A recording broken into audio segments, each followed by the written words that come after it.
പ്രേക്ഷകർ ഏറെ കാത്തിരിക്കുന്ന ലോകേഷ് കനക ചിത്രം കൈതി ടുവിന്റെ ഷൂട്ടിംഗ് മാറ്റിവെച്ചതായി റിപ്പോർട്ട്. ചിത്രത്തിന്റെ തിരക്കഥയിലും നിർമ്മാണത്തിലുമുള്ള തർക്കത്തിലാണ് കാരണമെന്ന് ചില ഓൺലൈൻ തെലുങ്ക് മാധ്യമങ്ങൾ റിപ്പോർട്ട് ചെയ്യുന്നു. കൈതി ടുവിന്റെ അണിയർ പ്രവർത്തകരുടെ ഭാഗത്തു നിന്ന് ഒരു ഔദ്യോഗിക റിപ്പോർട്ടും ഇതുവരെ ഉണ്ടായിട്ടുമില്ല. ഒരു ഈ വാർത്ത ശരിയാണെങ്കിൽ ലോകേഷ് സിനിമാറ്റിക് യൂണിവേഴ്സിറ്റിന്റെ ഒരു അവസാനമായിരിക്കുമെന്നാണ് പ്രേക്ഷകരുടെ അഭിപ്രായം. ആരാധകർ ഈ വാർത്തയ്ക്ക് ശേഷം നിരാശരാണെന്ന് സോഷ്യൽ മീഡിയയിൽ കമന്റുകൾ കണ്ടാൽ മനസ്സിലാകും. സിനിമാറ്റിക് യൂണിവേഴ്സിന്റെ തുടക്കം കൈദിൽ നിന്ന് ആയതിനാൽ ഒട്ടുമിക്ക ആരാധകരും കാത്തിരിക്കുന്നത് അതിന്റെ രണ്ടാം ഭാഗത്തിന് വേണ്ടിയായിരുന്നു. നേരത്തെ രജനി കമൽ ചിത്രത്തിന്റെ തിരക്കുകൾ കാരണം കൈതി 2 നീട്ടിവെക്കും എന്ന തരത്തിൽ റിപ്പോർട്ടുകൾ വന്നിരുന്നു. എന്നാൽ ഇതോടെ ചിത്രത്തിന്റെ ആരാധകർ സോഷ്യൽ മീഡിയയിൽ തങ്ങളുടെ നിരാശ പ്രകടിപ്പിച്ചിരുന്നു. ലോകേഷ് എത്രയും പെട്ടെന്ന് കൈതി യൂണിവേഴ്സിലേക്ക് തിരിച്ചെത്തണമെന്ന് പലരും ആഗ്രഹവും പ്രകടിപ്പിച്ചു.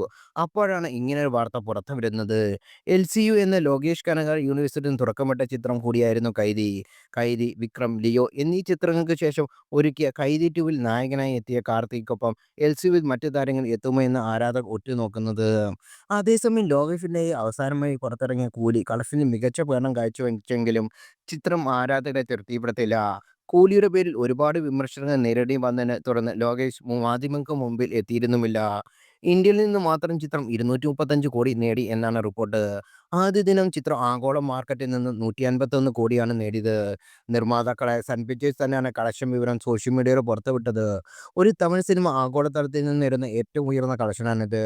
രജനീകാന്തും ലോകേഷ് കനകരാജും ആദ്യമായി ഒന്നിക്കുന്ന ചിത്രം കൂടിയായിരുന്നു കൂലി.